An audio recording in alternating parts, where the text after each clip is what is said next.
കരാറുകാരെ മാത്രമായി ഉൾപ്പെടുത്താൻ പറ്റുമോ അതോ? അല്ലല്ല, അത് ഞാൻ പറയില്ല. അന്വേഷണം നടക്കുകയാണ്. ആ അന്വേഷണം പ്രഖ്യാപിച്ച മന്ത്രിസഭയിൽ അധ്യക്ഷത വഹിച്ച ആളാണ് ഞാനിപ്പോ കരാറുകാരാണോ അല്ലെങ്കിൽ തുരങ്കപാതയാണോ എന്നുള്ളൊരു തീരുമാനത്തിലേക്ക് ഞാൻ എത്തുന്നതിൽ ഒരു അനൗചിത്യമുണ്ട്. എനിക്ക് പറയാൻ പാടില്ല. അത് തീർച്ചയായിട്ടും സാങ്കേതികവും നിയമപരവുമായിട്ടുള്ള അന്വേഷണം നടത്തി തീരുമാനിക്കേണ്ട ഒരു കാര്യമാണ്. തീരുമാനം വരട്ടെ.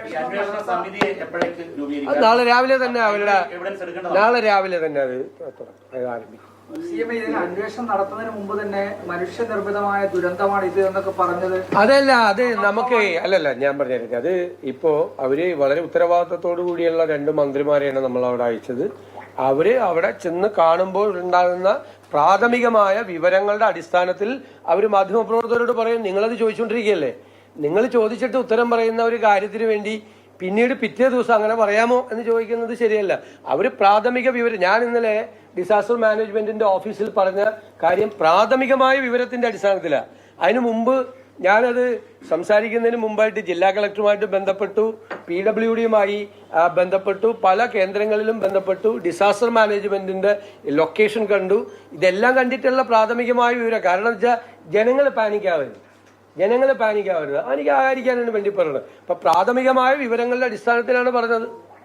ഇല്ലെങ്കിൽ ഞങ്ങൾക്ക് ഇന്ന് മന്ത്രിസഭാ യോഗം കഴിഞ്ഞാൽ തീരുമാനം പ്രഖ്യാപിച്ചാൽ മതിയായിരുന്നു. അങ്ങനെയല്ലല്ലോ ചെയ്തത്. ഒരു ഗുരുതരമായ പ്രശ്നം ഏതാണ്ട് ഒരേ പരിസര പ്രദേശത്താണ്. പുത്തുമലയിൽ 2 പ്രാവശ്യം, അത് കഴിഞ്ഞ് ചുരൽമല മുണ്ടക്കൈ, ഇപ്പൊ ഏറ്റവും കൂടുതൽ കള്ളാടി. ഇത് അവിടെ ഒരു ഭൗമശാസ്ത്ര പ്രതിഭാസം. എന്താണ് ഈ പ്രശ്നം ഉണ്ടാകുന്നത് എന്നുള്ള നിലയിലേക്ക് ഒരു പഠനം പോകേണ്ടതല്ലേ? ഉറപ്പായിട്ട് അതാണല്ലോ ഞാൻ രണ്ടാമത്തെ കേസ് ഞാൻ പറഞ്ഞ അതാണല്ലോ. ഈ ടണലുമായിട്ട് ബന്ധപ്പെട്ട നിർമ്മാണത്തിന്റെ കാര്യത്തിൽ ഉള്ളടക്കം പഠിക്കണം. കാരണം ഇതിൻ്റെ അകത്ത് ഒരുപാട് അപകട സാധ്യതയുള്ള പ്രദേശങ്ങളുണ്ട്. ഇവിടുത്തെ ഞാൻ ഏറ്റവും കൂടുതൽ പരിഹസിക്കപ്പെട്ട ഒരാളാണ്, അറിയാലോ, ആക്ഷേപിക്കപ്പെട്ട ഒരാളാണ്. എന്ത് പറഞ്ഞതിന്റെ പേരില്ല? കൃത്യമായ പാരിസ്ഥിതിക ആഘാത പഠനം നടത്താതെ ടണലിന്റെ വർക്ക് തുടങ്ങരുതെന്നാണ് പറഞ്ഞത്. കാരണം ഞാൻ മണ്ണിന്റെ സ്ട്രക്ചർ കേരളത്തിൽ ലക്ഷക്കണക്കിന് വ്യത്യാസമുണ്ട്, ഭയങ്കര വ്യത്യാസമുണ്ട്. ഒരു ജില്ലയിൽ തന്നെ 1000കണക്കിന് ഡിഫറൻസ് ഉണ്ട് കേരളത്തിന്റെ മണ്ണിന്റെ ഘടന എന്ന് പറയുന്നത്. അതുകൊണ്ടാണ് ഹൈവേ നിർമ്മാണത്തിന് മുമ്പും കേരളിന്റെ നിർമ്മാണത്തിന് മുമ്പും ഞാനത് പറഞ്ഞത്. എന്നെ മണ്ണ് പരിശോധനാ വിദഗ്ധൻ എന്ന് പറഞ്ഞിട്ട് ഞാൻ പ്രതിപക്ഷ നേതാവായിരുന്നപ്പോൾ കളിയാക്കി. ഈ വയനാടിന്റെ മണ്ണിനൊരു പ്രത്യേകതയുണ്ട്, അത് ഫ്രജൈലാണ്, വളരെ ദുർബലമായ ഘടനയാണ്.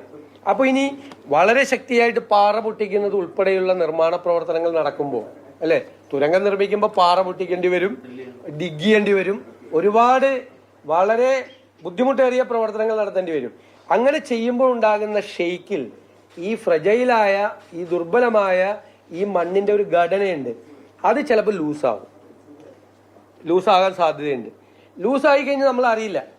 പിന്നീട് ഒരു കനത്ത മഴ പെയ്യുമ്പോഴാണ് ഈ ലൂസായ മണ്ണ് നേരെ താഴേക്ക് ഇരിക്കുന്നതും പാറ പൊട്ടിപ്പോകുന്നതും. അപ്പൊ അത് മുൻകൂട്ടി കണ്ടും അറിയാവുന്നവരോടൊക്കെ ചോദിച്ചും മനസ്സിലാക്കിയിട്ടാണ് അന്ന് ഇതൊന്ന് ശ്രദ്ധിച്ചിട്ട് ചെയ്യണമെന്ന് പറഞ്ഞത്. ഒരുപാട് നിങ്ങൾക്കറിയാലോ എന്തുമാത്രം ആക്ഷേപിക്കപ്പെട്ടു. ഉത്കണ്ഠ കൊണ്ടാണ് അത് പറഞ്ഞത്, ഉത്കണ്ഠ കൊണ്ടാണ്, ഭയം കൊണ്ടാണ് പറഞ്ഞത്.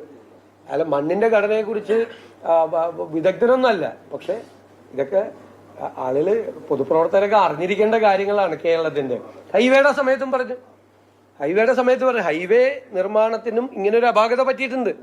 ഹൈവേ നിർമ്മാണത്തിന് കേരളത്തിൽ എപ്പോഴും ഏത് കൺസ്ട്രക്ഷനും കേരളത്തിൽ മണ്ണ് പരിശോധന നടത്തിയിട്ടേ പാടുള്ളൂ.